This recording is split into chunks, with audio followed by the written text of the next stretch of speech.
लोकतंत्र की एक ही कसौटी, आप चुनाव जीते हैं कि नहीं। बाकी भाषण देने के अधिकार भी, पात्रता भी तभी आएगी जब चुनाव जीते। ठीक, लगातार चुनाव हारने के बाद भाषण भी कम देना चाहिए। लोकतंत्र में और कोई कसौटी नहीं, एक ही कसौटी है। चुनाव जीत रहे हैं तो मंच पर चढ़ के भाषण दीजिए, नहीं जीत रहे तो घर में रहिए, थोड़ा ठंडे बोलिए। ये सबके लिए नियम है, ये जान लीजिए। अब मैं एक बात कहना चाह रहा हूं कि अरशद आबिद, नावेद शिको, केबी त्रिपाठी, आसिम एजाज, सब मित्रों ने भाजपा का समर्थन करने वाले, भाजपा में रहने वाले भ्रष्टाचारियों की पूरी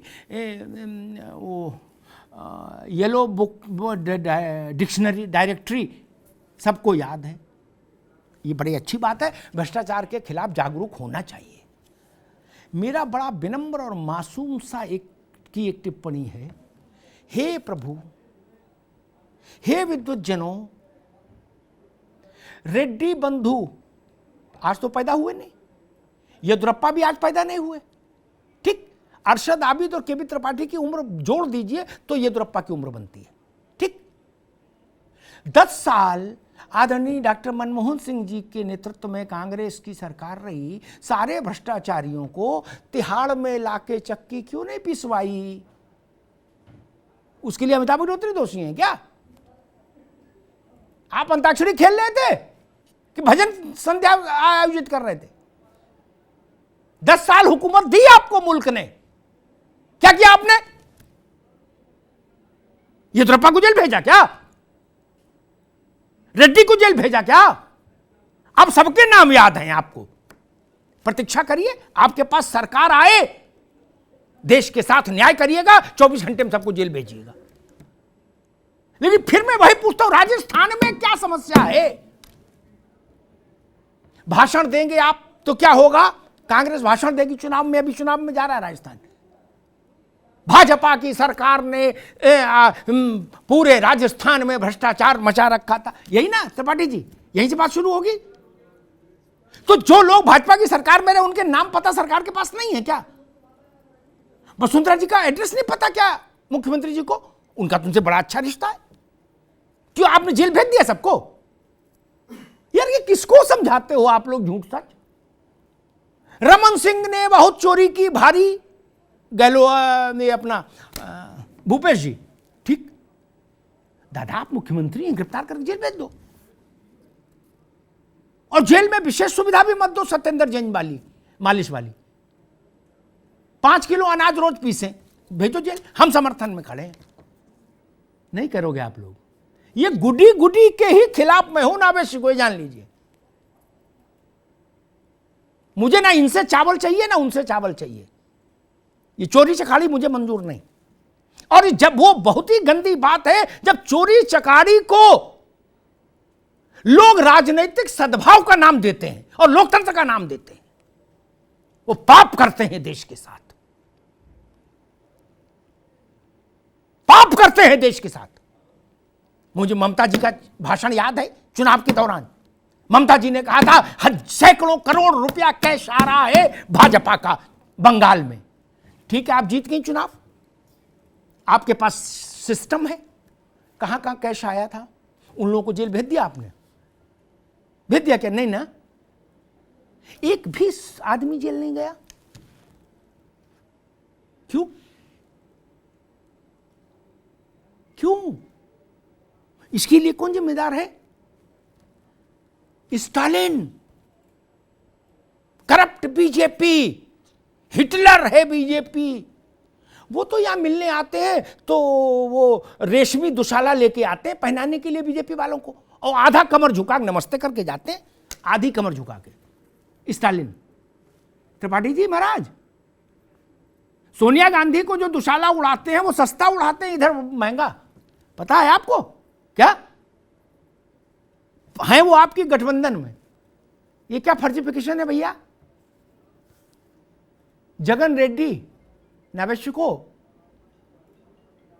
बड़े बाप के बेटे हैं चंद्रशेखर रेड्डी के, वो भी मुख्यमंत्री थे। आंध्र से कभी कोई खबर आपने देखी कि मुख्यमंत्री ने भ्रष्टाचारियों का उन्मूलन कर दिया भगवान परशुराम की तरह से? भ्रष्टाचार विहीन धरती कर दी। एक चिंटू तक नहीं बंद हो रहा कहीं। सब मौज ले रहे हैं, बोले खाओ पियो बेटा, मौज लो, लड़ो नहीं आपस में। तुम्हारे लड्डू अलग है, इनके लड्डू अलग है। खादी पहन रहे हो अंदर आओ, खादी नहीं पहन रहे बाहर जाओ, सख्ती कर देंगे। ये नहीं भाई। और एक बात कह दूं जो नहीं कहेंगे लोग, मैं तो कह रहा हूं भाजपा के प्रति भी आप निर्मम होइए ना, जहां आपके पास शक्ति है। आप में है साहस तो निर्मम होइए, नहीं तो भाषण मत दीजिए, फिर बोलना बंद कर दीजिए, फिर ओम जय जगदीश हरे का पाठ करिए और ठंडे में सो जाइए। पंजाब में क्या हुआ था जब चुनाव हुआ था, अगर आप लोगों को याद हो, आबिद साहब, एजाज साहब, सबको बादल परिवार ने कहा पंजाब को लूट लिया, नशे में झोंक दिया, अमरिंदर ने उससे ज्यादा लूट लिया। केजरीवाल जी सरकार बने 8-9 महीने हो गए, प्रकाश सिंह बादल जेल चले गए। जरा बताइएगा त्रिपाठी जी, नावेद शिको जी, आप सजग पत्रकार हैं। अमरिंदर सिंह महाराजा पटियाला जेल में चक्की पीस रहे हैं कि घर में महल में है? कहां है? नहीं, त्रिपाठी जी को अभी भी नहीं समझ पा रहे, वो अभी भी सुधार के पक्ष में नहीं खड़े हो रहे। कांग्रेस के चुनाव लगातार हारने का कारण ही ये है।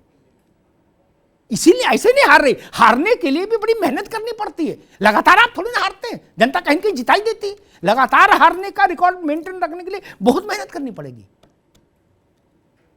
वो कह रहे अमित शाह, अरे अमित शाह क्या करेंगे? आप जेल भेज दीजिए ना, वहां मुख्यमंत्री है, जेल भेजिए ना अमरिंदर को। वहां दिल्ली जैसी सरकार नहीं है, फुल फ्लेजेड स्टेटहुड है पंजाब में। प्रधानमंत्री कुछ नहीं बचा छोड़ा सकते किसी को, भेजिए जेल। नहीं भेजेंगे ना, हमको मालूम है आप नहीं भेजेंगे। त्रिपाठी जी ने धीरे से कहा कि एक अवसर आया, लाओ वो बुनाए अमित शाह। प्रकाश सिंह बादल तो अमित शाह नहीं है, उनसे तो उनकी लड़ाई है। सुखबीर जेल चले गए नहीं ना? क्यों नहीं गए? लालू जी जिन भाजपा के नेताओं को कहते थे कि ये लोग नीतीश के साथ मिलकर माल पैदा किए हैं, माल, अब तो लालू जी नीतीश जी एक हैं, वो माल पैदा करने वाले जेल भेज दिए,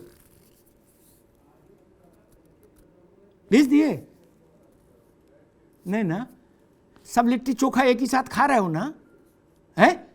दही चूड़ा एक ही साथ खा रहे हो ना सब लोग मिलके,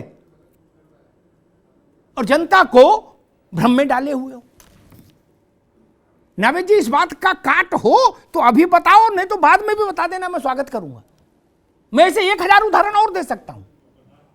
ठीक, जनता ये समझ गई अब क्या, इसलिए जनता ताली बजाती है। वो कहती चलो 10 नेता नहीं गए, 4 गए जेल, चलो 4 गए यही अच्छा है। पहले तो सभी बाहर थे, दूसरे आए वो दूसरों को भेज दें। नहीं ना, आप नहीं करेंगे। अशोक जी ने कहा मेरी सरकार गिराने के लिए बीजेपी ने ऑपरेशन लोटस किया। अच्छा, राजस्थान में 25-25 करोड़ रुपया देने की बात हुई है, 5-5 करोड़। ठीक, हमने कॉल ट्रेस कर लिए हैं, हमारे पास रिकॉर्डिंग है, हमारे पास फोटो है, हमारे पास सब है। ठीक, कि भाजपा ने यहां क्या किया, और सरकार भी है एजाज भाई, लेकिन गिरफ्तारी एक की भी नहीं हुई। भगवान का ऐसा आशीर्वाद है क्या? लॉकर में रख दिए रिकॉर्ड क्या? ये चुनाव में मंच पर निकालोगे फिर कुर्ते जेब में रख लोगे? क्या यार कर रहे हो देश के साथ? ये बंद करो प्रभु ना, अपना हो पराया हो कोई जेल भेजो। और आखिरी बात कह के, कुछ नामों को बार बार लिया जाता है नावेद जी को। ठीक, मैं उन नामों को बिना दोहराए हुए एक बात कह देता हूं, एक इशारा दे देता हूं। अब आप लोग कर पाओगे, विपक्ष वाले नहीं, ये उनकी बुद्धि पर छोड़ता हूं। उन सबके खिलाफ जिनको आप अभी गिना रहे हो और जिनको बिना देखे आप गिना देते हो, इतना याद है कंठस्थ त्रिपाठी जी को या आबिद साहब को, एक काम करिए, अपने शासित राज्य की सीमा में उनके खिलाफ कोई एक मुकदमा दर्ज करा दीजिए। क्या? वहां खिंचवा लीजिए, भिजवा दीजिए जेल, और 20 लाठी सुबह और 20 शाम को बिना नागा। करा लेंगे? हाथ उठा दो, अगर करा सकते हो तो हाथ उठाओ, हाथ उठाओ ना। जिनको आप मान रहे हो कि जालिम हिंदुस्तान है, इतने जालिम कभी नहीं हुए, मैं समाजवादी पार्टी और कांग्रेस से कहूंगा, समाजवादी की सरकार नहीं, कांग्रेस तो दोस्त है, छत्तीसगढ़ में मुकदमा करा दो, करा दो ना। और ये कोई बड़ा काम तो नहीं, रॉकेट साइंस तो नहीं, नावेश को आप जानते हैं, मुकदमा कराना कोई रॉकेट साइंस तो नहीं ना है। करा दीजिए, खिंचवा लीजिए। आप ऐसा नहीं कर पाएंगे, आप ऐसा नहीं कर पाएंगे। मैं फिर कहता हूं, कमजोर मन वाले राजनीति ना करें। अब भारत में वक्त बदल गया, मसला भाजपा और कांग्रेस का नहीं है, जनता का मिजाज बदल गया। मेरी बात को लिख लीजिएगा, कमजोर मन वाले अपने कारनामे न खुल जाएं, इस डर में गुपचुप रहने वाले लोगों के लिए अब भारत की राजनीति सूटेबल नहीं। जिनमें कुछ हौसला हो, हिम्मत हो, जोखिम लेने का मादा हो, दुस्साहस का भी मादा हो, साहस का भी मादा हो, उनके लिए राजनीति ठीक होगी। ममता बनर्जी जोखिम लेना जानती हैं, हेड ऑन करना जानती हैं, इसलिए जीती हैं। गहलोत जी का क्या होगा वो परिणाम बताएगा। भूपेश बघेल जी कहते कि बताइए बीजेपी वाले सीबीआई ईडी कौन कौन आते हैं और यहां मारते हैं लोगों को। अरे जब आपको पता है मारते हैं, जुरिडिक्शन आपका है ना वो राज्य में, बनवा उठा बंधक उठा के मुकदमा दर्ज कराइए, जेल भेज दीजिए। कोई अधिकारी हो, जेल भेजने पे तो रोक है नहीं। आपने किया क्या ऐसा? अभी मैं सुन रहा था कहीं भूपेश जी ने कहा कि भाजपा ने ये दिन ला दिया, ईडी के लोग थाने में और पूछताछ के लिए बुलाते हैं, फिर उनको प्रताड़ित करते हैं, मारते हैं। एक एप्लीकेशन त्रिपाठी जी, मित्रवत सलाह, बिना पैसे बिना शुल्क, जिसको प्रताड़ित कर रही है ईडी, वहां जाके मार रही है, according to Bhupesh ji CM Chhattisgarh, उससे एक एप्लीकेशन ले लीजिए सादा कागज पर, संबंधित जिले के कप्तान के यहां भिजवा दीजिए, उस कप्तान को बोल दीजिए कि उठा के इसको बंद कर दो। क्या कर दीजिए। मैं खबर चलाऊंगा कि छत्तीसगढ़ सरकार का बोल्ड स्टेप। क्या क्या कर सकते हैं? अगर कर सकते हैं तो भारत की राजनीति एक नए युग में प्रवेश करेगी, नहीं कर सकते तो जैसा चल रहा है वैसे चलेगा।